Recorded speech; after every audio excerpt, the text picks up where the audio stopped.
Hey all, this is going to be a shorter and more serious video about a current gaming topic that I felt like I needed to talk about. As a result, the editing on this one is going to be fairly minimal, and I will not be using JazzBrush as a means to represent me, because that's reserved for sillier videos where I talk about video games and such, and this has a lot more, I'm going to say, gravity, if that's the correct word to use. I also want to warn y'all up front that I'm going to be delving into topics that some might find extremely upsetting or triggering. These topics include sexual assault, sexual harassment, and transphobia. If any of those topics are upsetting for you, I suggest you click off the video. It is completely okay if you have to do that, and I hope you're doing well.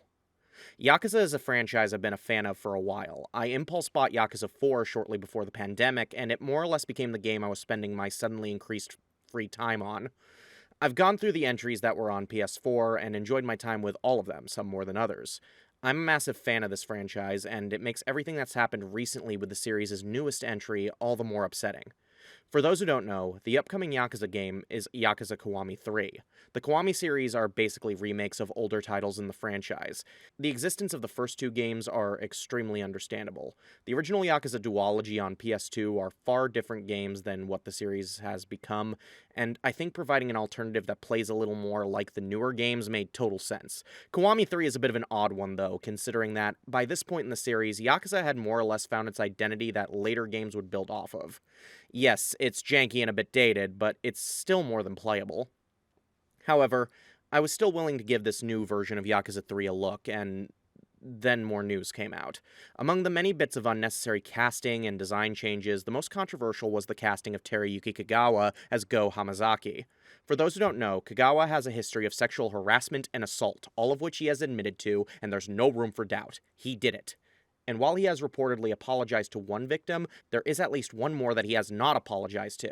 However, regardless of apologies, I'm going to say that sexual assault is a crime that is worthy of ending your career as a public figure, and it seems many agree because the backlash to Kagawa's casting was swift. I'm not going to focus too much on that aspect of Kiwami 3's issues, as I feel many folks have already discussed it in detail, but I will link an article in the description that I personally think hits the nail on the head perfectly. The issue I want to talk about is in an entirely different ballpark, but is also extremely upsetting. For those who don't know, the original Yakuza 3 features a side quest where you meet a girl named Ayaka. Ayaka, while having a very bubbly personality, is a bit reserved and seems to have insecurities about something. As you go through the side quest, you learn that the insecurities stem from the fact that she is a trans woman, and she's worried that a man she likes won't return her feelings because she wasn't assigned female at birth. We learn a lot about her story, and a lot of her personal struggles that, as a trans person myself, I feel are extremely relatable. While Kiryu, being an old-school boomer Yakuza man, has some misconceptions about the whole thing that he's quickly corrected on, he empathizes with Ayaka's struggles despite his inability to fully understand them. And I think it's a nice moment. This is a man whose upbringing likely involved very strict gender roles and certain views on masculinity, taking a moment to listen to a trans woman vent about her struggles and, while clearly not understanding a lot of it, offering reassurance where needed. This moment does have some issues in how it words certain things, but I'd still say it's a very heartfelt and understanding look at trans women and what they go through. Despite it being an optional side quest that you can completely miss, it's still a core part of the game's heart, and Kiwami 3 got rid of it. Ashley Schofield's review of the game on Video Game Chronicle noted that many side quests from the original Yakuza 3 have been altered if not outright removed, and in terms of the ones that were removed, Ayaka's is among them, and oh boy, I'm not happy. Because while Ayaka's story is an optional side quest, it still has a lot of heart, and is something I feel in the current hellscape year that is 2026, games need to have right now. But no, trans people are controversial, so we gotta get rid of the trans character in this remake. And that's just cowardly. Now, some of you might be saying, okay, well, there's an HD version of the original Yakuza 3 available on digital platforms, right? I'll just get that.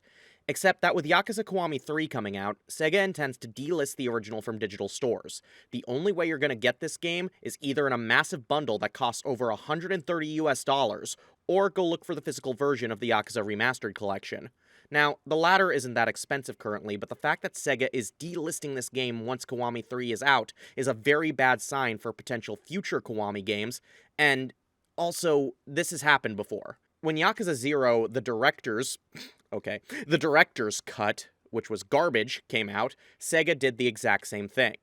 The original Yakuza 0 was delisted, and stores now primarily carry the director's cut. This was bad when it happened with Yakuza 0, but I find it infinitely worse with Yakuza 3. Because this isn't a suitable replacement for that game no matter how you look at it. If it's not going to carry over a lot of what made that game truly special to people, it can't be considered the ideal version to get, and it can't be considered the only version that you should get. It should not be considered the only version you should play. It should not be considered any type of replacement for Yakuza 3. Trans people all around the world have been going through a rough time in the last couple years, to put it lightly. Rights are under attack constantly, and on top of that, we've been erased from our own history. In 2025, after Trump's inauguration, the National Park Service removed all mention of transgender people from its page about the Stonewall riots, an event trans people were very much a large part of. And even in the realm of fiction, trans people are slowly being removed. Disney refused to air an episode of the show Moon Girl and Devil Dinosaur that featured a trans character and discussed discrimination against trans people in sports. And that's only one case of a trans storyline being completely removed to comply with current regimes to effectively make trans people disappear from public life. Now, Disney has stated that this wasn't the case, but I don't believe them. And if RGG Studios has a similar defense for Kiwami 3, I also won't believe them, because in this regard, Yakuza Kiwami 3 is equally guilty. Trans stories are important. All of them are. Whether it be a full book about a real-life trans person's struggles and victories, or a small fictional story about a trans character's own struggles that make up only a small part of a video game. They're all important, because it's important that our stories be allowed to see the light of day, especially when the world actively wants to erase us. So when studios actively comply with that, it's both heartbreaking and concerning. I don't know what can be done about this except to criticize it, refuse to buy or consume media that does this, and encourage others to do the same. And I also encourage people to support smaller, independently made games and other forms of media that refuse to back down when it comes to trans and non-binary representation. In regards to Kiwami 3 specifically, though, I heavily encourage people to vote with their wallets and not support what the devs and publishers are pushing out. Corporations go where the money is. And I want that money to go to devs who make stories where trans people are embraced, and those stories are loud.